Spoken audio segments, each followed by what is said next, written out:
अस्सलाम वालेकुम। आज हम अपना लेक्चर नंबर 18 स्टार्ट कर रहे हैं। पिछले जो 17 लेक्चर थे उनमें हमने अपनी सारी जो सेल की ऑर्गेनेलीज है ना वो कंप्लीट कर ली हैं।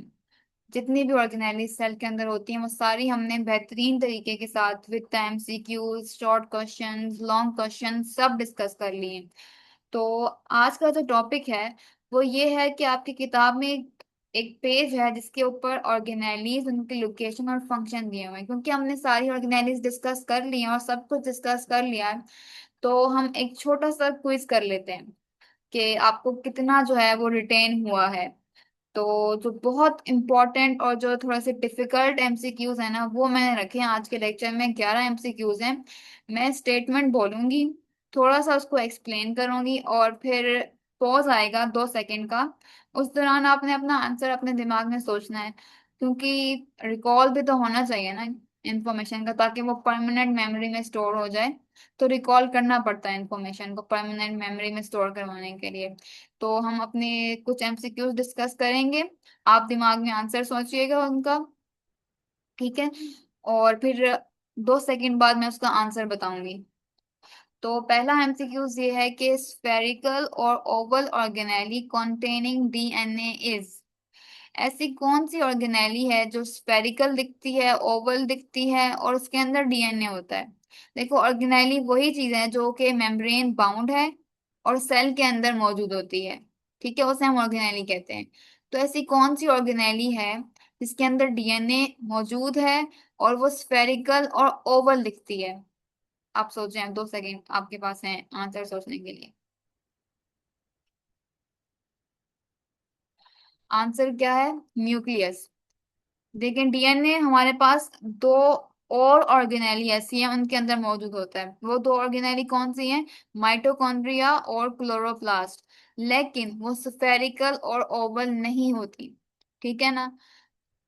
तो इस तरह आपने ना डिफरेंशिएशन जो है वो अपने दिमाग में सोचनी है, क्योंकि डीएनए कंटेनिंग तो और भी ऑर्गेनेली हैं, लेकिन स्फेरिकल और ओवल तो सिर्फ एक ही ऑर्गेनेली है ना जिसके अंदर डीएनए है, वो है न्यूक्लियस।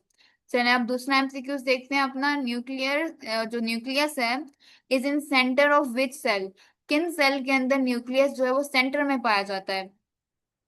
ये हमने प्लांट और एनिमल सेल के डिफरेंस में पढ़ा था। आप सोचें पहले, फिर मैं इसका आंसर बताती हूँ। इसका आंसर है एनिमल सेल। क्यों? क्योंकि जो हमारे पास एनिमल सेल है उसमें वैक्यूल छोटे छोटे होते हैं और वो न्यूक्लियस को साइड पे पुश नहीं कर रहे होते। तो न्यूक्लियस अपने सेंटर में ही रहता है। उसके धक्का दे के साइड पे फेंकने वाली कोई चीज उसके अंदर ऐसी मौजूद नहीं होती एनिमल सेल में। तो आंसर इसका एनिमल सेल है। तीसरा एमसीक्यूज पढ़ें। Nucleus is in periphery of which cell. Nucleus periphery में या मतलब साइड ऑफ द सेल में, सेल के किनारे की तरफ किन सेल में पाया जाता है? आंसर सोचें फिर बताऊंगी। प्लांट सेल में पाया जाता है। क्यों? क्योंकि प्लांट सेल के अंदर सेंट्रल लार्ज वैक्यूल होता है। वो लार्ज वैक्यूल क्या करता है? न्यूक्लियस को डिस्प्लेस कर देता है सेंटर से साइड की तरफ उसको धकेल देता है। ठीक है, तो इस वजह से न्यूक्लियस जो है प्लांट सेल के अंदर पेरिफेरी यानी साइड में पाया जाता है। अगला एमसीक्यूज है which organelle is involved in cell division. मतलब वो कौन सी ऑर्गेनेली है जो सेल को डिवाइड करने में मदद कर रही होती है?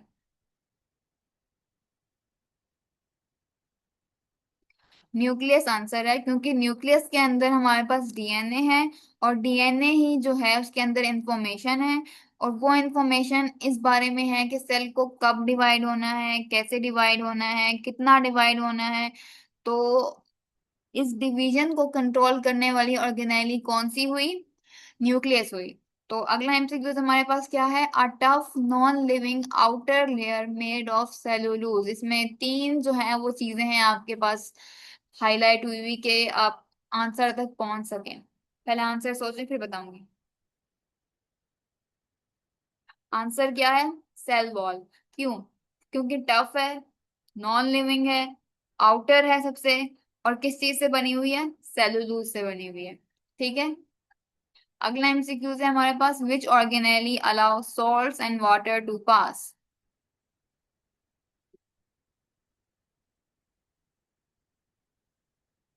ठीक है, आंसर सोच लिया। आंसर है सेल वॉल।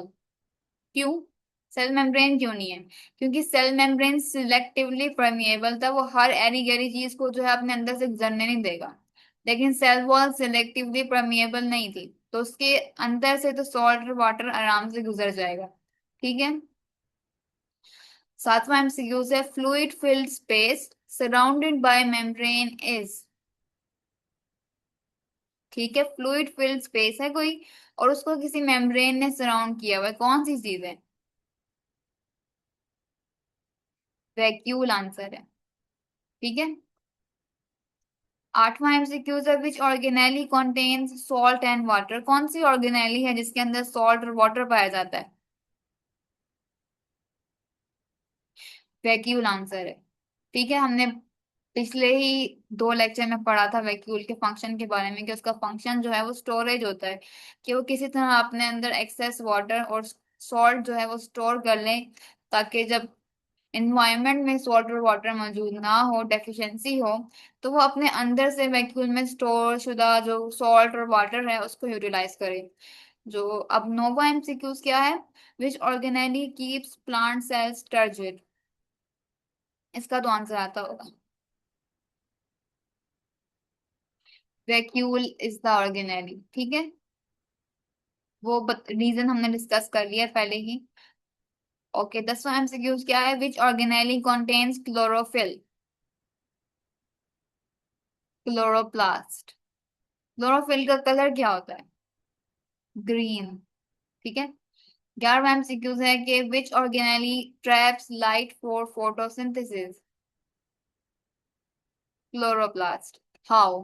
कैसे करती है ट्रैप लाइट फॉर फोटोसिंथेसिस? क्योंकि क्लोरोप्लास्ट के अंदर हमारे पास क्लोरोफिल था, और क्लोरोफिल जो है लाइट को एब्जॉर्ब कर रहा था और फिर उसको मैकेनिकल एनर्जी में यानी एटीपी में कन्वर्ट कर रहा था, और वही एटीपी जो है ग्लूकोज बनाने में यूज हो रही थी। तो वो लाइट एनर्जी को ट्रैप करने से लेके ग्लूकोज बनने तक के प्रोसेस को हम फोटोसिंथेसिस कहते हैं। Photo means light, synthesis light के जरिए कुछ चीज का बनना। तो वो क्या चीज बन रही थी? ग्लूकोज बन रही थी। तो दैट्स इट, आज का लेक्चर बस यही था। And see you tomorrow.